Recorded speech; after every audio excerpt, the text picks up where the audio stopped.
قرآن جب نازل ہوا ہے تو پہلی آیات کیا تھیں؟ آپ کو کچھ پتہ ہے؟ کسی کو علم ہے؟ اقرأ بسم ربک الذی خلق، ٹھیک ہے نا، سب کو معلوم ہے۔ اگر آپ قرآن کا بھی مصحف کا مطالعہ کرتے ہیں تو یہ صورت آپ کو کہاں پہ ملے گی؟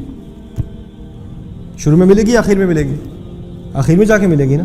تقریباً قرآن پورا ختم ہو گیا تو وہاں اقرأ بسم ربک الذی خلق پڑھنے کو ملتا ہے آپ کو۔ الف لام میم کے بارے میں سب کو بتایا، بقرہ کے بارے میں سب کو معلوم ہے، یہ مدنی صورت ہے، مدنی صورت ہے۔ مدنی صورت کا مقصد کیا ہے کہ بعثت کے 12 سال تو گزر چکے، ہجرت بھی ہو چکی، اب قرآن نازل ہو رہا ہے مدینے میں، اور مدینے کی پہلی صورتوں میں سے ہے، ٹھیک ہے نا۔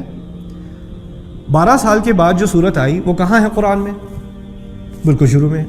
تو سوال تو پیدا ہوتا ہے کہ یہ قرآن اس ترتیب میں کیوں نہیں ہے جس ترتیب میں نازل ہوا تھا؟ اس ترتیب میں، اگر اس ترتیب میں ہوتا تو پہلے ہمیں کیا ملتا؟ جیسے ہی آپ قرآن کھولتے آپ کو پہلے ملتا اقرأ بسم ربک الذی خلق۔ اس بات کو یہ تو لمبی بحث ہے، لیکن اس کا میں خلاصہ آپ کے سامنے یہ رکھ دوں کہ قرآن جس ترتیب میں نازل ہوا وہ بھی اللہ تعالیٰ کے حکم سے، اور قرآن جس ترتیب میں مرتب ہوا، جس ترتیب میں ہمارے سامنے ہے، یہ بھی اللہ تعالیٰ کے حکم سے، کوئی شک کی بات نہیں اس میں۔ کچھ علماء ہیں ہمارے تاریخ میں، ان کا اختلاف ہے، وہ کہتے ہیں کہ یہ صورتیں اس ترتیب میں اس لیے ہیں کہ صحابہ کا ان پر اجتماع ہے یا اجماع ہے، کہہ لیں وہ سب صحابہ نے مل جل کر فیصلہ کیا کہ یہ ترتیب صورتوں کی ہونی چاہیے، اسی لیے قرآن اس ترتیب میں ہے۔ وہ رائے موجود ہے ہماری تاریخ میں، اور میں اس رائے کا احترام بھی کرتا ہوں، لیکن اس رائے سے میرا سراسر اتفاق نہیں ہے۔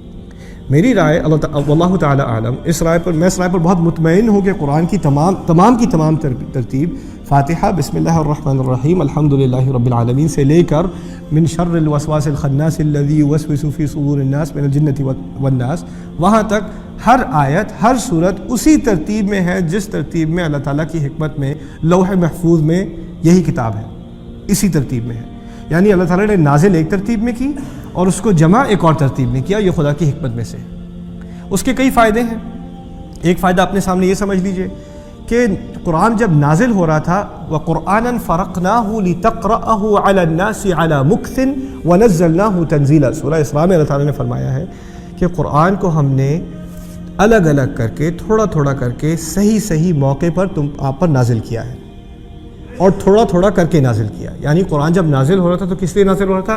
کوئی ایک موقع، کوئی مسئلہ سامنے کھڑا ہوا، کسی نے آ کے کوئی سوال پوچھا، کسی نے آ کے کوئی جھگڑا شروع کر دیا، کسی نے کسی سے جا کے بات کرنی ہے، اس کے لیے کچھ نصیحت چاہیے، کوئی ہجرت کا موقع آیا، کوئی قتال کا موقع آیا، کوئی حلال حرام کے جاننے کا موقع آیا، تو اس موقع پر جو آیت نازل ہوتی ہے وہ ہے اصل موقع پر چیز کا نازل ہونا۔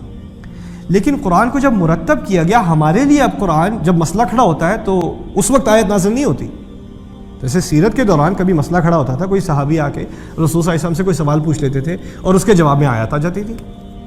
خباب بن رت رسول صلی اللہ علیہ وسلم سے آ کے سوال پوچھتے ہیں کہ یہ ہماری اتنی پٹائی کیوں ہو رہی ہے، ہمیں کیوں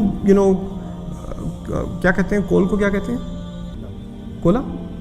کولے پہ ہمیں کیوں جلایا جا رہا ہے؟ ان کی پیٹھ جلا دی گئی تھی۔ انہوں نے رسول صلی اللہ علیہ وسلم کے اپنی تکلیف میں انہوں نے یہ جذباتی ہو کے انہوں نے سوال پوچھا رسول صلی اللہ علیہ وسلم سے۔ پھر سورہ عنکبوت کی آیات اس موقع پر نازل ہوئی، احسب الناس ان یترکوا ان یقولوا آمنا وهم لا یفتنون۔